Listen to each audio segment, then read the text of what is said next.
Have you ever prayed for direction and heard nothing back? Have you ever wondered if the thought that just crossed your mind was God or just you? What if the problem was never that God stopped speaking, but that somewhere along the way, you stopped recognizing the sound of His voice? This is the question that keeps so many believers stuck, not because God is silent, not because they haven't prayed enough, but because they were never taught what to listen for. Right now, your life is full of noise, notifications, deadlines, the opinions of everyone around you. And underneath all of that noise, a voice has been speaking quietly, consistently, and you have been walking right past it. By the end of this video, you will understand exactly why you've been missing it, and exactly how to stop. The real reason you can't hear Him. There is a moment in the book of 1 Samuel that shows us this exact struggle. A young boy named Samuel was lying down in the temple when he heard his name called in the night. He assumed it was the priest, Eli, so he ran to him. Eli said he hadn't called. This happened not once, but 3 times. Samuel wasn't ignoring God. He simply didn't yet know what God's voice sounded like. Scripture even tells us plainly that Samuel did not yet know the Lord, because the word of the Lord had not yet been revealed to him. That is the real reason you can't recognize God's voice. It isn't rebellion. It isn't distance. It's unfamiliarity. You cannot recognize a voice you have never been trained to know. The misconceptions, keeping you stuck. You expect God's voice to announce itself. They expect thunder, a name called from the sky, an unmistakable interruption. But most of the time, God's voice sounds less like an intrusion and more like a familiar presence you have to learn to notice. You believe hearing from God is reserved for pastors, prophets, or people with some special gift. But this isn't a matter of status.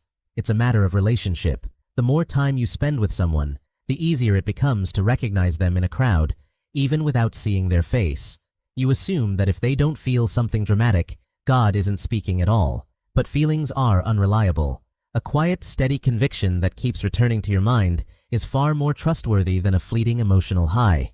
You believe that if it were really God, they would understand everything right away. But even Samuel didn't understand what was happening the first 3 times it happened. Confusion in the moment doesn't mean the voice wasn't real. It means recognition takes practice.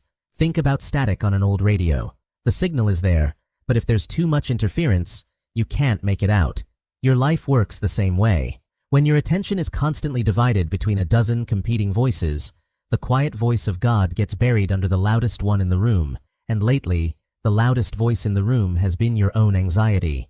This is why the prophet Habakkuk climbed a watchtower and waited. He didn't demand an answer. He positioned himself to listen, then said he would watch to see what God would say to him. He understood something we've forgotten. Hearing requires stillness before it requires effort.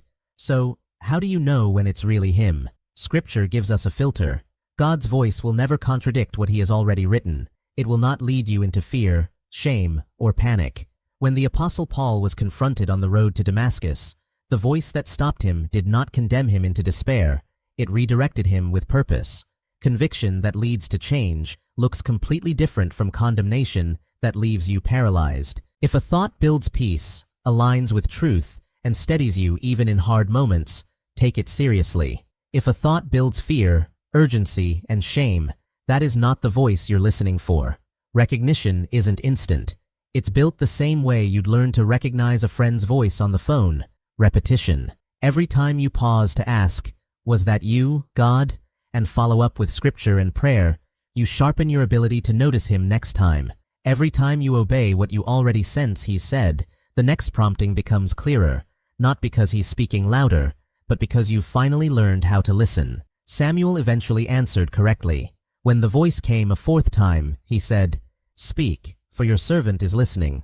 Not, "Prove yourself." Not, "Shout louder." Just readiness. You haven't been ignored. You haven't been forgotten. You've simply been standing in a room full of noise, waiting for a voice that has been speaking the entire time. The next step isn't asking God to talk louder. It's quieting the room, opening your attention, and saying what Samuel said, "I'm listening." That's where recognition begins. Not with a louder God, but with a quieter you. If this spoke to you, don't scroll past it in silence. Type, "I'm listening" in the comments right now, as your own declaration that you're ready to recognize His voice. Send this to someone who's been praying for direction and hasn't heard an answer yet. And if you're looking for biblical encouragement that helps you grow in faith every week, subscribe to Bible Revive and join us on this journey. Until next time, may God bless you.